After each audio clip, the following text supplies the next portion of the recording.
4 years ago, I was a sophomore in high school. I hadn't yet gotten my license, and this is right around the time I started to partake. Me and one of my friends in the neighborhood, let's call him Kurt, knew of a creek about 1.5 miles from my house, which would be a nice smoke spot. But it was a bit of a hike to get there. It was well known that there was a few scattered structures in the woods here, such as a concrete hut, an old barrel fire pit, and a platform built into the trees, all within a few dozen feet of each other. This is all about a 1/4 mile into the woods, and about 1/2 mile from any roads. We had been here during the daytime dozens of times before, usually with more friends. We lived in a nice suburban neighborhood, so it didn't seem dangerous to us, not to mention nobody else had ever been spotted there before. It had become a pretty common smoke spot for kids our age. We all just assumed that it was an old abandoned homeless structure of some sort, but there were still legends passed around by other classmates, making claims of something sinister. Hooks for hands, serial murderers, inbred cannibals, typical campfire stories, that type of thing. The concrete hut itself was about 7 by 7 by 5 feet, and the ground had been dug out on the inside, making the roof even taller. We had found improvised weapons, food cans, trash, etc. when we first discovered it 2 years earlier, but nothing of that nature since. Just beer cans, roaches, cigarette butts scattered around the fire pit from neighborhood kids. The inside was scribbled with Sharpie, the top was covered with a tarp, and the whole thing smelled like piss, so none of us dared to enter. Like I mentioned before, there was also a lookout platform built into a tree about 50 feet away. An improvised ladder, made of branches, led to a 5 by 5 platform about 20 feet off the ground. Back on track, this particular October evening, Kurt and I left at about 6 p.m., hoping to get there before dark. We had several other smoke spots that were closer to my house, but nothing matched the excitement and mystique of the hut. We made our way through the neighborhood, through some backyards, and into a field, and we finally passed through the tree line. Stones laid out across the creek allowed us to get across without getting wet. Right around the time we got there, the sun was almost fully set, and no light was coming through the trees. This was the first time either of us had been there at night. We hiked the last 500 feet uphill, and we could just barely see the hut through the darkness. The atmosphere had us both uneasy, and we talked with the quietest whisper possible. We didn't want to approach the structure, so we decided to smoke about 50 feet from the hut, right on the edge of a cliff we had just climbed. I decided to shift a few feet over to more even footing before we started, and I felt my foot snag on a fishing line running about a foot of the ground, tied to the tree next to me. A loud clang was made as the line yanked an empty metal bucket into scrap metal that was planted on the ground, almost like a makeshift alarm. We hear someone moving down from the platform in the tree, about 20 feet away from us, and drop into the leaves below. We take off down the cliff, sliding on our asses and hitting trees. We still hear scurrying and grunting behind us. We get to the bottom and sprint through the creek. I trip on the loose rocks below me and fall into the freezing cold water before bolting up and continuing to run. About a second later, we hear splashes behind us. At this point, we clear the tree line and are in a 1/4 mile of open field. We sprint as fast as we can away. Kurt and I are hurt, out of breath, and the person is clearly catching up. We can hear them right behind us, breathing heavily, their loud footsteps growing closer and closer.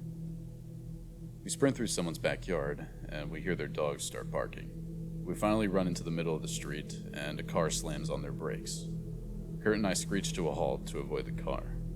We turn around to see somebody standing just outside of the floodlights of a nearby house before they turn around and run away back towards the forest.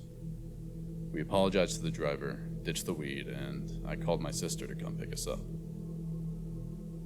We explained to her what happened, begged her not to tell our parents, and we never returned to that creek again.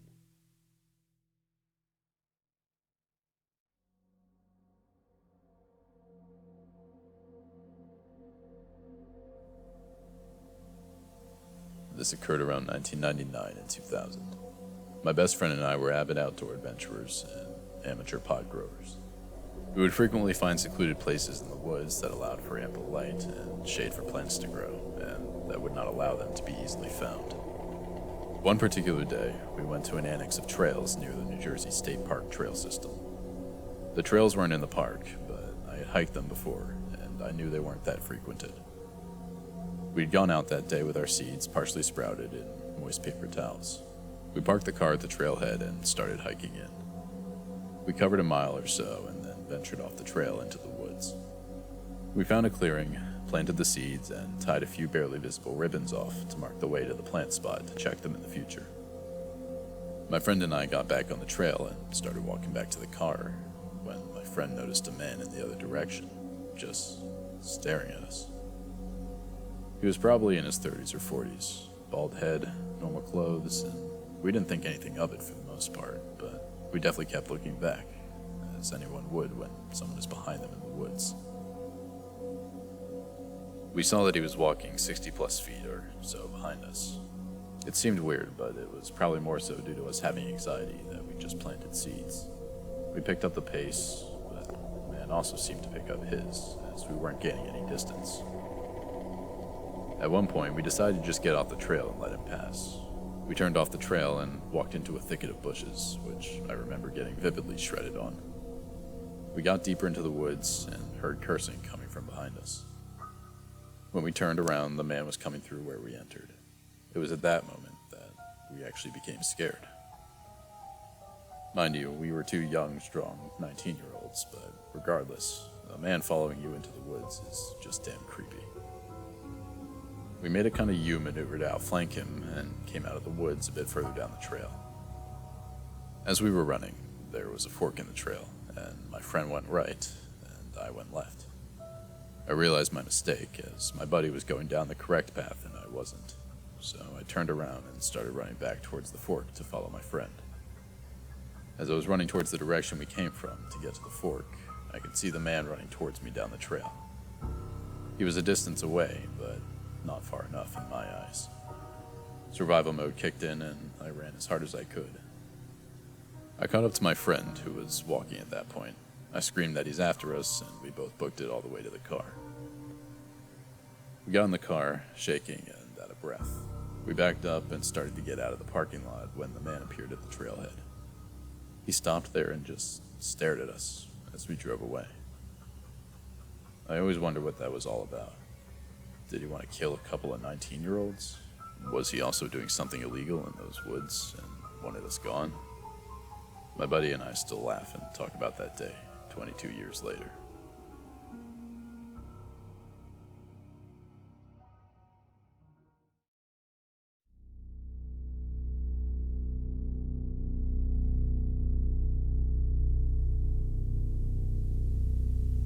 So, to preface this story, I was about 15 or 16 years old at the time. It was my best friend's birthday, and she invited about 6 of us over to play a few games and stay the night in celebration of her big 16. So at this get-together, there were 5 girls, including me, and 1 boy. After a while, my best friend asked if we could go to the playground, which was about a 10-minute walk away from her house. Of course, being stupid teens, we agreed, not thinking of how it may be dangerous since the majority of us were young girls, and it was 10 p.m. Anyway, we walked down to this park and continued playing Grounders when we arrived, which, if you don't know, is a game commonly played in elementary schools. The rules are, one person is it, and the person who is it must close their eyes and try to take the other players as they hide on the playground equipment in order to tag them. But there's a catch. If someone gets off the equipment and the person who's it calls Grounders while they're on the ground, they are then tagged. Yeah, I know, it's a pretty childish game, but it's fun. After a few rounds, we got bored and decided to huddle around in a circle in the center of the playground equipment. We were just talking, joking around, when suddenly I heard what I thought to be some rocks or something, hitting the chain-link fence that resided on the back of the playground. I hushed the group. I looked over at my best friend, asking if she heard that, and everyone looked at me like I had 10 heads. She asked what I meant, and I told her it sounded like someone was throwing rocks at the fence behind us. She responded with some cliché, sarcastic concern. Naturally, I glared at her and flipped her off. She knows I get paranoid sometimes, but I have very good intuition, and something just fell off. A few minutes later, after some more rocks were thrown at the fence, and I obsessively stared down the woods area behind it, I noticed a light weaving its way through the branches of the trees. At first, I thought maybe it was just the headlight of a car that was coming down the street, connected to the street of the park, since you can vaguely see the headlights of oncoming traffic. But I soon realized that there was only one light. It was bouncing up and down, like it was being held by somebody who was walking. I quickly pointed it out to the group, and we all snapped our heads over in that direction. Coming up along the side of the nearby house on the left side of the park was a man who wore a hat, some white baggy and dirty sweatpants, and a black coat. He was holding a flashlight, not the one on your phone, but like an actual flashlight. He was far too away for us to guess his age, and even when he sat on the swings closer to the playground equipment, we still couldn't tell. We all collectively agreed it was strange, since he seemed to be in at least his mid-20s, and just came out of the woods by himself to sit and stare at a load of kids. After a brief discussion, we agreed that maybe he was waiting for a ride, or was just resting for a moment. So we tried to brush off the fact that he was just sitting and staring intensely at us. However, we started to take note that after a few minutes of us resuming our very competitive game of grounders, that this stranger was slowly inching his way closer to our group. He went from sitting on the one swing furthest away to the next one, and the next one, and the next, until he was just about 10 feet away from our game on the closest swing. The whole time he just sat there, watching us. At this point, all of us have noticed that the strange man is attempting to get closer to us, and in an attempt to remove ourselves from a potentially dangerous situation, we made a group decision to leave. And in pairs of two, we walked down the stairs on the side furthest away from the creepy man. As we tended to casually walk away, I kept my eyes glued to his figure, and as we neared the end of the street, he got up. Slowly at first, the man started to trail behind us, keeping his distance. I decided to keep my mouth shut at the time because we were about to make a turn.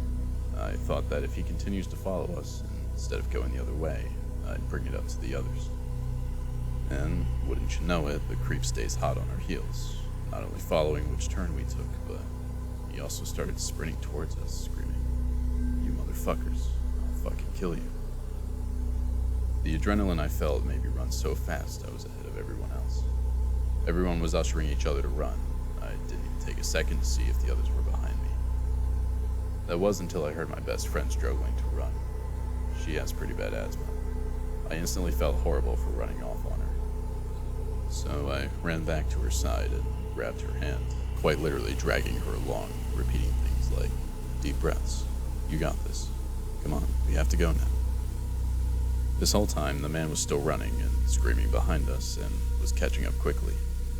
At this point, both me and another girl in the group took it upon ourselves to get my best friend moving as fast as possible, both taking a hand and running at a pace she could keep. Luckily, this park was only about a 10-minute walk from my friend's house, if even that much. And as we all piled through her garage door, I turned to see this delusional man start running up her driveway. He got about halfway until our big fluffy savior ran to the open door. My friend's 100-pound, fully grown German shepherd, she lurched at the man, barking as we gripped the collar, in an attempt to keep her from running completely after the man. Luckily, her sudden and loud appearance caused the man to freeze in fear before running away down the dark lamplit street. We were terrified for the rest of the night, and only managed to sleep after putting some random items next to us. One of us even had a rake. But the most comforting of all was our big fluffy hero, just in case the creep decided to come back. So, to the creep who enjoys watching the kids at the park and then chasing them home, let's not meet again.